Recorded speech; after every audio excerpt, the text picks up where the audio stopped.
Right, welcome guys. Welcome. Sweet Baby Inc. They worked on a game, Flintlock, The Siege of Dawn. Yeah. That was by A44 Games. They're expecting huge layoffs, and it's not really a surprise because this game has absolutely bombed. Astronomically so. So, you read a headline like this, and you're like, oh wow, it's lost nearly 70% of its player base. Of its already small player base. You're like, how small is small then? Oh my god, is it tiny? Oh my goodness me. This game released, this is the game by the way. It looks alright, it looks fine, I guess. Yeah, sure, it's fine. So this game released July 18th. To a player base of concurrent players of 648. I know that was a really long pause. I was trying to build up anticipation. 648 players. Worldwide. How do you bomb so bad? How do you bomb so bad? For the entire globe, only 648 people played your game at any one time. Well, the maximum for any one time was 648. That's staggeringly terrible. That's atrocious. And we can thank Sweet Baby Inc. for this. Oh, but remember, it's worse than that now, because now it's down to just 203. So remember, that was the highest it's ever going to get to as well. I mean, maybe it'll go up, I doubt it. But the highest it's ever been at this point in time was 648, and now it's all the way down to 203. Pretty bad. Pretty bad. There are some reviews over on Steam. Just want to read one of them out to you because it's quite interesting. So here it is. And it says, this game feels unfinished. The store page describes it as Souls-light, and that's what it is, in the worst possible ways. Light on the build depth and variety, light on the difficulty, light on the content and length of the damn game. I completed the main story, including all side quests, all Enki feathers, and all shrines in 11.6 hours. I played on normal, so maybe the hard difficulty is more of a challenge, but the big bosses were trivial. Even the final boss fell over pretty quick. And the story is nothing to speak of. Oh, and the game kept crashing for me. Thankfully, the game seems to save its state before exiting, even on a crash, so I never lost any progress. Don't get me wrong, I had some fun. I wouldn't have spent 11.6 hours on it if there was no fun to be had. It's particularly satisfying to switch between melee and ranged combat relatively fluidly, or to shoot a suspiciously well-placed explosive barrel. Hate that mechanism. So lazy.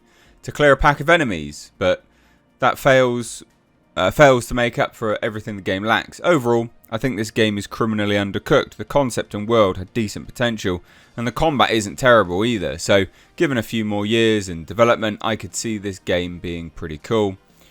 Sadly, what we got was just mediocre on almost all levels. I wouldn't suggest you pay much more than $10 for it. And now, again, we're now getting rumours that, oh, sorry, what? It's done. It's completely done. The studio behind it. So, this is just a rumour, conjecture at this point in time, from someone that tweets gaming news. Says, Flintlock, The Siege of Dawn's company, A44 Games, is expecting massive layoffs. According to someone on Resetera on July 21st, employees are expecting layoffs since the game apparently bombed. It did bomb. Quote, I have a friend of a friend who resigned from the company. He is expecting massive layoffs. Does not bode well, sadly. The developers announced that the game had 500,000 players since release. Not on Steam, it ain't. Games like Takaya had over 1 million players. That's pretty bad. And you can see here, this is Flintlock. Official Twitter just says, thank you, sappers. Whatever. Since launch, we've seen 500,000 new members of the coalition army across PC, Xbox, and PlayStation. That's huge. He's such a loser. And then all the comments are just agreeing with it. Bro, Please tell me how the F they got 500,000 players with 600 effing people were playing it on Steam. Yeah, that's the other thing. I don't believe that. I think it's got to be bogus, surely. Steam isn't the only platform to exist. No, but it is the primary PC platform. It is. So it is quite odd. And people are like, yeah, for free on Game Pass. Which may be true. Maybe that is the case. DEI caused another one.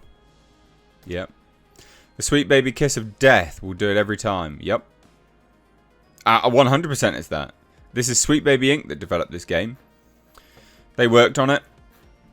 For those that don't know, again, like this said, Cabrutus Rambo is the individual that runs the curator list Sweet Baby Inc. detected.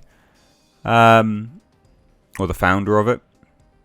So obviously they added that to the list. And just said, it's terrible.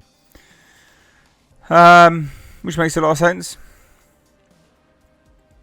And you even had the CEO, Kim Belair, saying about the game. Says for Flintlock, it was Tops Harjo who brought on Kim Belair. Kim Belair is the leader of Sweet Baby Inc. The Montreal-based narrative director who has advocated for better representation in stories as a means of bringing new and exciting ideas to games and removing all players, because that's what everyone wants in their games. They don't want anyone playing them. Unbelievable. She took the wonderful base layer Derek had, the world, and just elevated it. Press X to down. You know the difference when there's a person who's reflecting at you and it's true. There's a certain truth that resonates that can't be faked. I had some people, I know some people won't notice, but the people who are attuned to that, they'll get it immediately. Mate, this is so lame, alright? It's saying about the gods are symbols of colonialism and all this other garbage, piles of wank. Also, at one point, the lead character was supposed to be a white redhead. As always, they love destroying white redheads. Don't really understand why. Maybe it's them sexy, fiery red curves that they feel like there's a threat to them. An existential crisis. Sexy redheads. Anyway. So, yeah, so people hate this, obviously, and it's just bombed. And they're probably lying about the player base, because 500,000, press X to doubt on that. But what do you guys think? This is heavily comical. I thoroughly enjoy this. And it's bombed, so I'd love to hear your thoughts down below. Cheers, guys. Take care. Bye-bye now.